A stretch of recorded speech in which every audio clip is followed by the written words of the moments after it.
are literally shaping the planet. Purpose is the only pathway to a regenerative future. We have a choice to stay with the status quo or to change. What is the point of trying to be just resilient when we can actually innovate? So today we really wanted to talk about getting to net zero and the financial case for that. I'll jump in first with a few kind of thoughts on outlining the problem, the impact that we can have as a building and construction industry, 6 easy steps that we've found that we can use through our practice at Draw to try to achieve net zero, and those actually parallel the kind of the work pathway of PlanIT Impact. And then DPR is going to talk about how they're really leading the charge. I'm really excited that Ryan was able to join today for the conversation. And then we'll jump into some questions. So the problem, we love that this is the theme of Shadow Summit this year. It's just in the last couple of weeks, we've seen such devastating effects of climate change across the country and in so many various ways, right? Fires in California, hurricanes in the Southeast and in the Midwest, where we're located in Kansas City. We've seen some pretty devastating flooding over the last couple of years, coupled at the same time with threat of drought. So we have these strange conditions of extreme precipitation, like more rain than we've ever seen, and then no rain for longer lengths of time than we typically see. So even the center of the country is really drastically affected by these changes that we're seeing. So when we think about the building and construction industry, sometimes it's not an immediate connection. People tend to think about automobiles and industry as kind of the primary drivers of climate change. And so I always like to mention this, that 40% of greenhouse gas emissions come from building energy use and the powering of those buildings and their systems. And so without addressing how we are treating our built environment, we're not going to solve the climate issue, and it can't be solved just at the utility level. We've shown how, even though we've seen an increase in renewables across the country, the power supply is still needing to increase as well because of demand. So until we can get more efficient across the board, we're not going to solve the problem. But it's also a massive financial opportunity because we're looking at $171 billion of waste annually just in electricity use across the sector. And according to a study that was released by the International Energy Agency, the major countries internationally could achieve an estimated 70% of cumulative global savings potential in building energy consumption by 2050 if we enact these ambitious building energy policies. So that's a massive effect that we really can have some control over. We are seeing the demand for better buildings grow on the policy side, certainly federally with LEED and other more local benchmarking ordinances that are happening, net zero ordinances for municipalities across the country. But what's also really, really interesting is corporations recognizing social responsibility and the need for climate action. So it's been wonderful to see folks like Amazon and Walmart, advertising nationally about their desire to try to hit these net zero goals by as early as 2030. And those parallel also the architecture industry's goal for the 2030 commitment. And all of this has, of course, dire consequences for the environment, but energy costs are also on the rise. And so we know that we need to do this from a financial perspective too. And that's something that we've really started to dig into at PlanIT Impact, trying to make that connection for people to understand the financial benefits they have of creating a higher performance and a net zero building that will pay them dividends in the end. So the question always comes up, well, this sounds really expensive. Net zero sounds hard and all of that. So we'll the things we tend to hear are these quotes, and I'd love to hear in the chat if these are things that you all experienced as well. If this is not the case for you, if you've had some really different experiences, please do share those. I'd love to talk about them. We hear that our clients aren't asking for this. There's no budget in place. We don't have time. We're all under pressure. As a practicing architect, I totally understand how we're constantly being asked to meet ever more aggressive schedules with more efficient budgets. And so we're all kind of in this pressure cooker kind of situation, and somehow need to solve this global problem on top of it, right? So this is something that we're certainly very keenly aware of, and realize that there has to be some solutions that help people to know where to start if they don't know how to start, and how to do that easily. So what's really interesting is for many of the projects that we've started to run through our database and worked on at Draw, in order for us to hit that net zero goal, we can often do it when incentives are considered on top of it for 7 to 10% above the basic first cost of construction. It certainly depends on what climate you're in. It's easier if you're in a nicer climate, but it's doable. And so I think that's the biggest thing that we really want to get across today, is that there are ways to optimize this, and it's actually achievable. I think when I first started hearing about net zero, it was like, oh, wow, that's fantastic. Yes, we want to do that, but how are we ever going to get there? And it's with the new technologies that are coming out, the new materials, and certainly would help a lot as well if we had even stronger incentive structures on the policy side, but it is achievable. So the step process that we like to take people through is, and this is really applicable obviously for existing buildings as well as for new construction, and even more important really for the existing building space, because we have a lot more buildings that are already built that need to be adapted for these net zero policies. So working with a building professional or with your facilities manager to just understand what is the baseline. Understanding what you have is the first key step. And with a new construction project, that means doing an early energy model, either kind of a box model or just a baseline level 1 model. So that is something that typically doesn't happen until later in the design phases, once the design is more cooked. And we've found that it's incredibly useful and important for us to be having those conversations about building performance from the very onset of design. It changes the whole construct of how people work together, think together, and it allows the building performance to be that much better. And I love this quote, we can't manage what we don't measure. So we have to be measuring those unseen characteristics of a building that aren't necessarily as obvious to us from the outset. Step 2 is to iterate so that you can really optimize first the building enclosure. This allows us to do the first thing that's really important, which is to reduce the overall utility usage of a design. So we look at everything from the window to wall area ratios to the orientation to insulation levels, et cetera. And one of the nice things that we've developed at PlanIT Impact is that it allows mass iteration, and we use algorithms to be able to understand, running hundreds of models in seconds, which are the best ones suited to the specific requirements of the project. So if you kind of turn the whole engineering process on its head and ask you, okay, what is your time payback horizon, right? Is this an investment property that needs to be able to see returns in 7 years? Or is this something that's a long-term investment that you're going to hold for 25 years or more?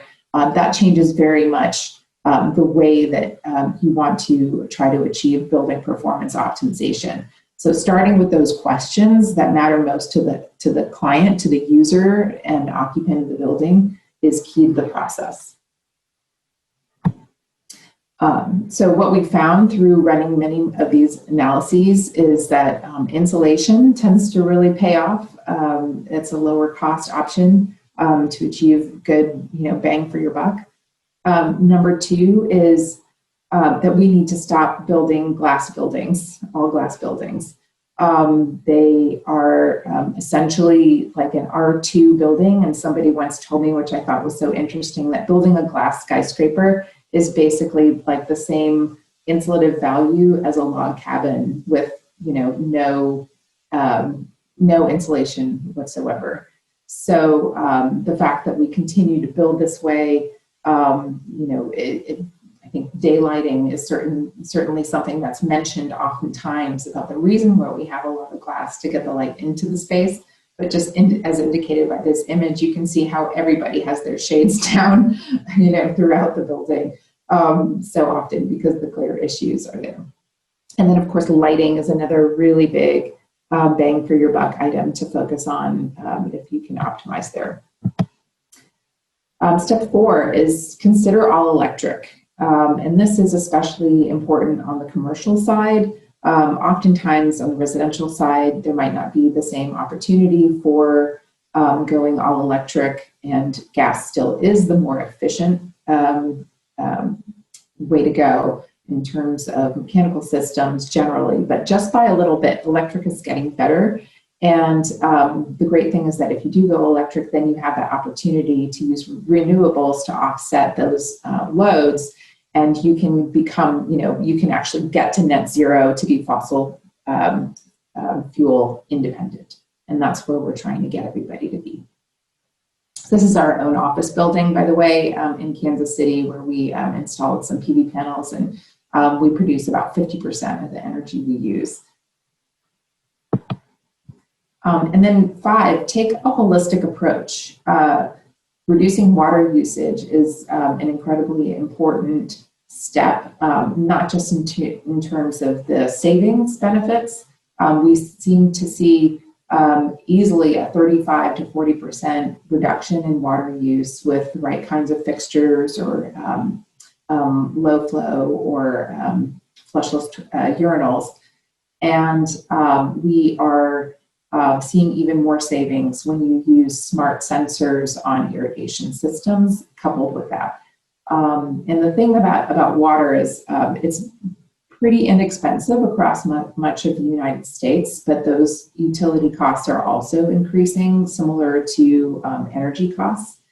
But the other kind of unseen cost of water usage is the cost in energy that is used by the municipalities in order to move it around. I was really interested to hear that one of municipalities' biggest energy costs is actually pumping water throughout their systems. So the more that we can lessen the load on the municipal side, we're kind of helping everybody as well as our water bill. And then lastly, green infrastructure. Don't forget the landscape. So something that we've seen is that sometimes we just can't get there with renewables with a site that's maybe a little bit tight or doesn't have access to them the same way or the same kinds of incentives. A great way to actually offset carbon impact is on the landscape side.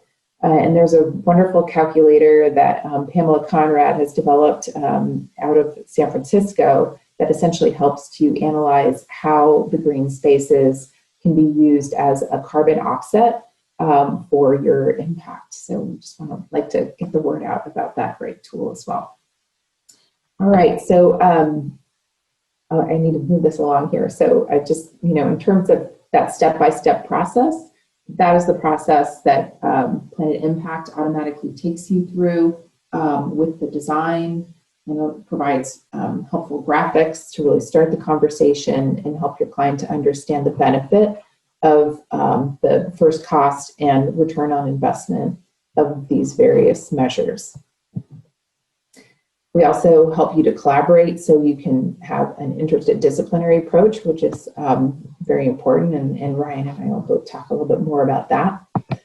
And it's also designed to be easy to use. And we have built-in envelope and mechanical baselines to help you meet code minimum from the start. We help with reporting, and just in general, the user interface is something that we found was something we spent a lot of time on designing, so it would be intuitive and easy for people, because it needs to be. So I'm going to pass it off to Ryan now. Great, thanks, Dominique. Great work he's doing at DPR. Thanks so much, guys. Let me get transitioned here. Everybody seeing my screen? Great. All right, guys. Well, yeah, Orion Pool again from DPR Construction. Excited to kind of share with you guys a little bit about our path and how it's kind of aligned with what Dominique was mentioning. So I'll try to go through this pretty quick so we can have some time for discussion at the end. Real quick, core markets that DPR is in, right? Advanced technology, healthcare, higher ed, life sciences, and commercial. As Dominique mentioned, we're spread out globally, so we've got about 27 offices throughout the states, 3 internationally, and here you can kind of see where we've got some international projects spread out pretty far too. So great to have that global perspective, I think, and connect with folks around the world. And I wanted to bring this in because we have kind of 2 central beliefs at DPR, and I believe it really helps charge our mission as a company, right, to continue to try to influence and set examples. And so that's respect the individual and change the world, which are 2 concepts that I think are really true to our mission in the discussion today. A little bit about how we build, we really want to focus on that triple bottom line and return on investments for our clients, right? So talking about those cost versus benefit analysis and really diving deep into the benefit side of things, right? We leverage, as Dominique mentioned, the integrated project delivery method, and that collaboration is really what brings these projects to fruition. More than ever before, there have been tools that we have, such as Dominique's got at PlanIT Impact, right, to help us be efficient and get and drive towards these results quicker. We have over 300, certified projects, over $6 billion in revenue this past 5 years, just in green construction alone. And then we've got 6 living labs. So I really wanted to talk to you guys about that because I believe it really talks about our vision and how we've tried to provide valuable data for our clients.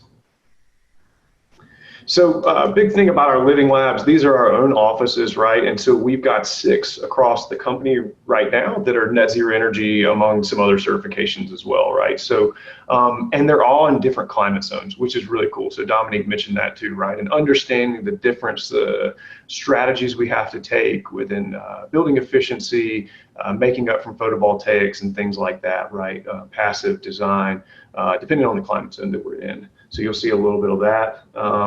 But the main thing that I also will continue to reiterate is the utilization of reusing buildings that are already in existence, right? So that adaptive reuse and really how that can help achieve some goals from a carbon footprint standpoint, right? So and also with net zero energy. So here's some quick goals that you can think in mind. Set your goals early, monitor the energy, as Dominique said. Data-driven results are best, and so you'll notice that at each one of these facilities, we have Lucid Building OS dashboard, right, that continuously monitors all of our usage from our utilities so that we can develop new and better strategies to continue to make sure we're conquering our net zero emissions. So these living labs are really here for us to help us prove to our industry and the clients and everything, and provide valuable data that high performance buildings can be done at competitive rates. New possibilities for renovations really in every climate, and continuing to drive home that integrated collaborative delivery method. First building we had that was net zero energy, as Dominique said, it's a little bit easier in some climate zones, right? So San Diego's got beautiful weather a lot of the year round. But one of the things that I think I'm proud about is this one actually this building performs 97% better than similarly modeled Energy Star buildings. So it's a really awesome feat there, which I think is pretty incredible. Different climate zone here, desert and Phoenix, really dry and hot, but still we're able to achieve it, right? I think one of the unique things is the 87-foot-long roof chimney that supports the building's passive cooling system. So again, kind of thinking of those unique things that you have in every climate zone and how to kind of capture those elements to utilize driving energy consumption down in the building. San Francisco. So this is another one of those situations where we're in a dense urban area, right? And we only have so much surface area for photovoltaics and energy consumption. So we've really got to drive in the energy conservation on the front side of the design, right? Getting the insulation right, getting the glazing right, so that our energy intensity use is pretty low. So again, had a system that we designed with the minimal square footage we had on the roof, and ended up going with a 30% overage in the amount of production we were having, which is great. So selling it back to the grid. Another one here on the West Coast, Washington, D.C. office. This one's really cool because it's got Leaseman Plus as well. So doing a lot of studies around health and wellness with this one. But and I think this is understanding the battle, right, between having, high indoor air quality and the energy intensity it takes to achieve that, particularly with all the things that we're learning about the spread of the pandemic, right? But then also battling, what we need to do to make sure we're continuing to drive towards that net zero energy goal. Here's Austin, Texas, another super hot one that we've got, and the focus here was really on collaborative space and making sure that we can continue to achieve all of these well building and lead to net zero goals, but kind of creating more of an open collaborative space that's really conducive for our folks. Last but not least, our Sacramento office just opened this past year. And this one uses cross-laminated timber, so mass timber project, which really helped us drive down the embodied carbon within it, which is another net zero goal that we need to continue to have in mind, right? There's energy is one aspect of it, but we've really got to open it up to the entire holistic carbon footprint, right? So so really driving that home. But 424 photovoltaics, and this is another facility where we actually sell back to the grid.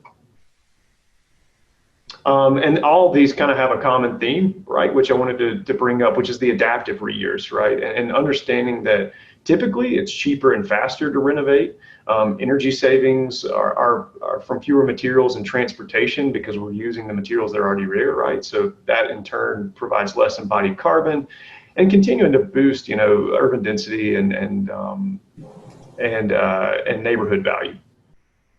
Here's some quick understandings of like our return on investment, right? So looking at, the lower maintenance costs that we have from these facilities because they're high performing facilities that use less resources. And I think also making sure that we understand that there's tons of savings on the backside once we reach that payback period from, the little premium that we have, right? And understanding the savings that we get back from that throughout the life cycle of the building. Some quick studies have shown that you can get higher rents and resales for these types of facilities too, right? Clients and tenants are willing to pay a little bit of a premium to know that they have a space that is sustainable and has wellness aspects to it. And then that asset value is also perceived to increase as well.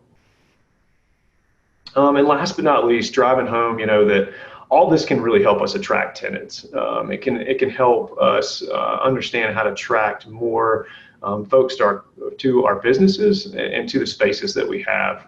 Green spaces continuously have shown to improve productivity and happiness and comfort, reducing absenteeism. So there's all these qualitative things that we're seeing as benefits as well that we're continually understanding how to make quantitative, right? And then understanding that the new workforce that's coming in has a really strong hold on us being socially responsible, protecting the environment, and having good corporate values, right? So knowing that these things can continue to drive employee retention as well. And then Dominique, I'll send it back over to you. Great. Thank you so much, Ryan. That's fantastic. I mean, it is mind-blowing and so exciting to see all of your living labs. Oh my gosh, I can't wait to get in there and tour. Some of them I haven't actually been in one yet. So, so great how you all are leading the charge and really talking the talk and walking the walk and all of that. So, we wanted to see if in the chat there were maybe some questions that we can answer. So if you all want to add some questions in there for us. In the meantime, I did have some queued up for Ryan that I wanted to ask him. So how have you seen the industry shift embracing net zero design over the last several years? Yeah, I mean, it's absolutely becoming more and more a part of our footprint, right? And a part of what is acceptable and what the mission is.